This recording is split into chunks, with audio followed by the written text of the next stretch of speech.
Que a graça e a paz do Senhor Jesus estejam com cada um de vós. Hoje, o nosso coração se volta para um dos momentos mais sublimes e transformadores de toda a Sagrada Escritura. O Sermão da Montanha é um convite para nos sentarmos aos pés do Mestre, assim como a multidão fez há mais de 2000 anos, e ouvirmos as palavras que têm o poder de revolucionar a nossa existência. Que o Espírito Santo ilumine a nossa mente e prepare o nosso coração para receber esta mensagem, que não é apenas um discurso, mas um mapa para uma vida plena e abundante em Deus. Imagine a cena por um instante. Jesus, vendo as multidões que o seguiam, sobe a um monte na região da Galileia. Não era um palácio, um templo suntuoso ou uma academia de renome. Era a natureza, a criação de Deus, o cenário escolhido para o mais profundo de todos os ensinamentos.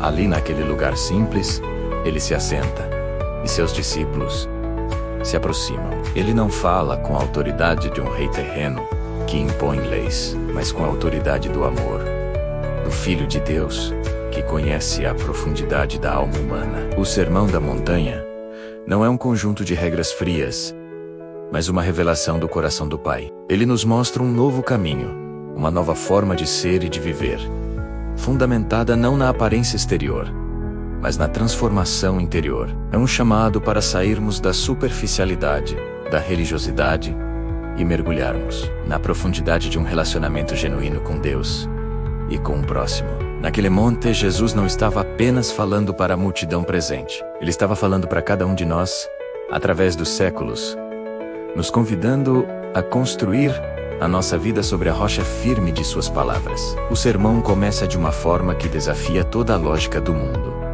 As bem-aventuranças, enquanto o mundo exalta os ricos, os poderosos, os autossuficientes e os que buscam a própria felicidade a qualquer custo, Jesus vira essa pirâmide de valores de cabeça para baixo. Ele chama de bem-aventurados, ou seja, de verdadeiramente felizes, os pobres de espírito, aqueles que reconhecem sua total dependência de Deus. Ele exalta os que choram, pois encontrarão o consolo que só o Pai pode dar. Chama de felizes os mansos, que herdarão a terra, não pela força, mas pela gentileza. Bem-aventurados os que têm fome e sede de justiça, pois serão saciados pela justiça divina. Felizes os misericordiosos, porque alcançarão misericórdia. Bem-aventurados os puros de coração, pois verão a Deus. Felizes os pacificadores, que serão chamados filhos de Deus. E por fim, bem-aventurados os perseguidos por causa da justiça, porque deles é o reino dos céus. Cada bem-aventurança é uma janela que se abre para o reino de Deus. Um reino cujos valores são o oposto dos valores do mundo. Ser pobre de espírito não é ter pouco, mas reconhecer que tudo o que temos vem de Deus. Ser manso não é ser fraco, mas ter a força sob controle, guiada pelo amor. Ser puro de coração é ter uma intenção reta, um desejo sincero de agradar a Deus em tudo. As bem-aventuranças não são um ideal inatingível, mas um retrato do caráter de Cristo. Um convite para que, pela sua graça, nos tornemos mais parecidos com Ele. A partir dessa base revolucionária, Jesus aprofunda seu chamado. Ele nos convida a sermos sal da terra e luz do mundo. O sal dá sabor e preserva. A luz dissipa as trevas e aponta o caminho.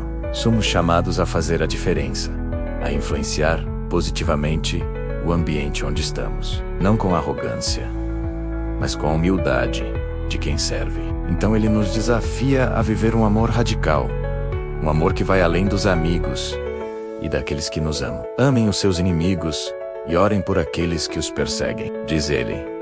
Este é talvez um dos ensinamentos mais difíceis, pois contraria nosso instinto natural de retribuir o mal com o mal.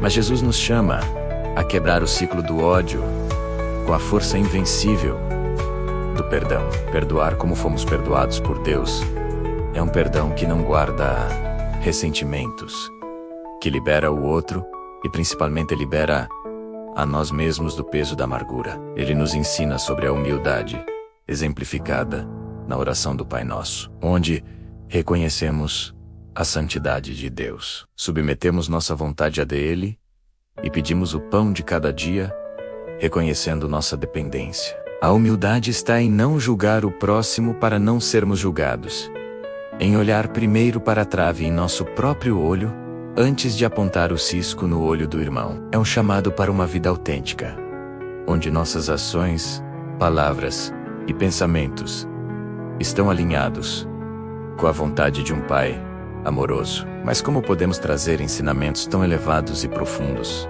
para a nossa realidade, para o nosso dia a dia tão corrido e cheio de desafios? A resposta está em começar com pequenos passos, com decisões conscientes e diárias. Aplicar o Sermão da Montanha começa na forma como tratamos nossa família ao acordar, no modo como respondemos a um colega de trabalho que nos irrita, na maneira como reagimos a uma ofensa no trânsito. Viver o amor ao inimigo pode começar com uma oração sincera por alguém que nos feriu. Viver o perdão pode significar tomar a iniciativa de buscar a reconciliação. Viver a humildade é reconhecer nossos erros e pedir desculpas. É servir sem esperar reconhecimento. É alegrar-se com o sucesso do outro. É buscar primeiro o reino de Deus e a sua justiça, confiando que todas as outras coisas, nossas ansiedades e preocupações, nos serão acrescentadas. É escolher não andar ansioso pelo dia de amanhã, mas confiar na providência de um Pai que cuida das aves do céu e dos lírios do campo. É ser um pacificador em meio a discussões, um ponto de luz em meio à escuridão da discórdia. Cada dia nos oferece inúmeras oportunidades para escolhermos viver segundo os valores do reino, ensinados por Jesus.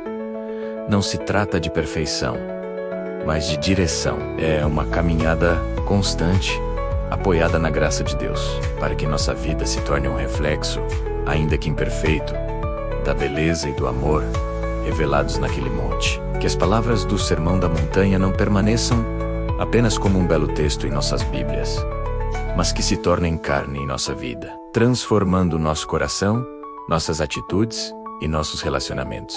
Que possamos a cada dia buscar ser pobres de espírito, mansos, misericordiosos e puros de coração. Que o nosso desejo por justiça seja o desejo pela justiça de Deus. Que sejamos sal e luz neste mundo, espalhando o bom perfume de Cristo por onde passarmos. Que a decisão de amar, perdoar e viver em humildade seja o alicerce sobre o qual construímos a nossa casa. Uma casa firme na rocha, que é Cristo Jesus. Que o Senhor nos dê a força e a sabedoria para vivermos seus ensinamentos, e assim sermos verdadeiramente bem-aventurados. A Ele toda a honra e toda a glória, hoje e para sempre. Amém.